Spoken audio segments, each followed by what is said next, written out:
Hello, welcome to Group 7's presentation on PsychBusters, where we go over various myths to see if they are plausible or busted. This presentation is brought to you by the works of Aria, Alexis, Janelle, Madeline, Phoebe, and Vanessa. The two myths that we will be discussing today is if the moon affects our behavior, or if money buys happiness, or if it doesn't. Stay tuned to find out. The first myth that we're going to talk about is how a full moon affects people's behavior. This is also known as lunacy, the monthly occurrence of a full moon affecting the way people behave or the actions that they take during the full moon.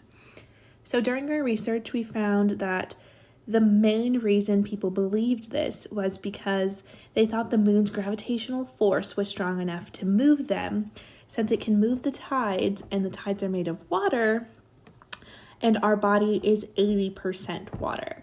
So this could not happen. The moon's gravitational force is not strong enough to move a human. It only has about 0.22 newtons, which is not a lot of force at all.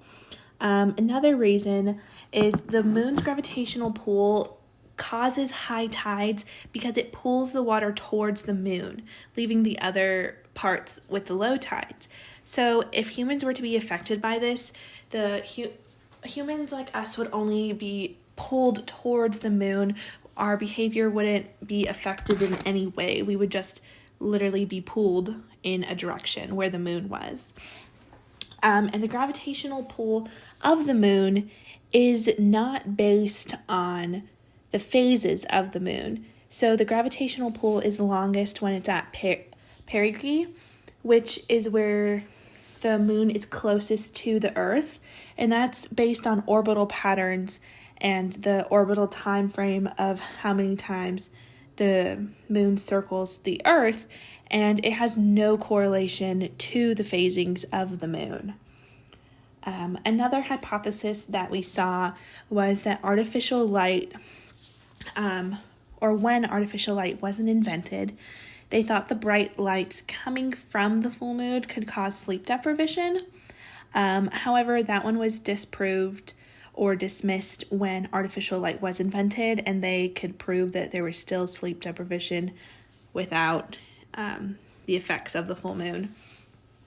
Another one was that most of the research done around the full moon is basically circumstantial, because the full moon was usually just a secondary factor and not actually the primary cause of the behavioral changes.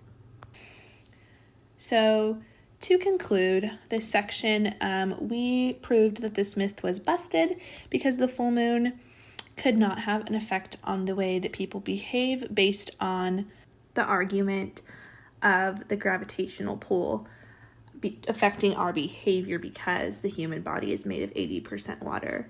We disproved that using a couple different resources such as Winchester Hospital, reconnectwithnature.org, and frontiersin.org. All right, well, now since we know that the moon doesn't have any effect to people's behavior, we will be going on to the second myth that we will be debunking or finding the evidence to, which is money doesn't buy happiness, the phrase.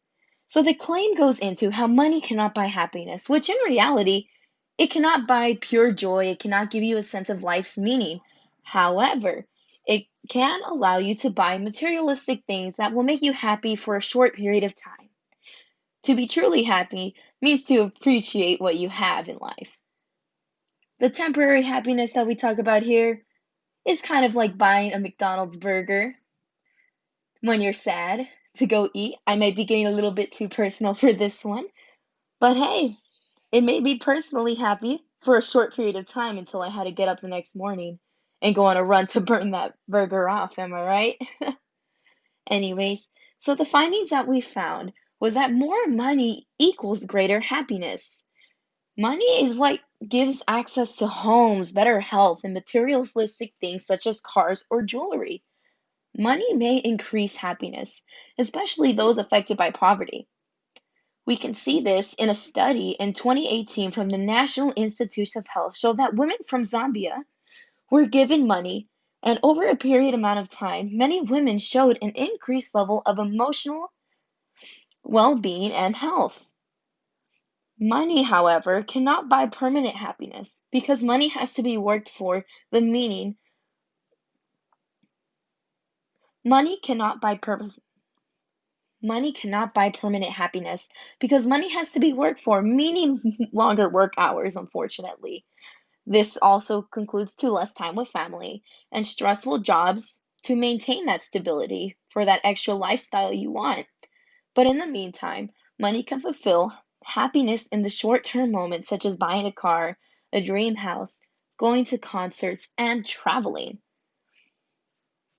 So, to conclude, money doesn't buy happiness. According to our findings, we find this myth to be plausible because although money can't buy personal happiness, it can lead to short term happiness. So it's plausible because the happiness we're talking about is the lifelong happiness that gives you meaning and value and worth in this world.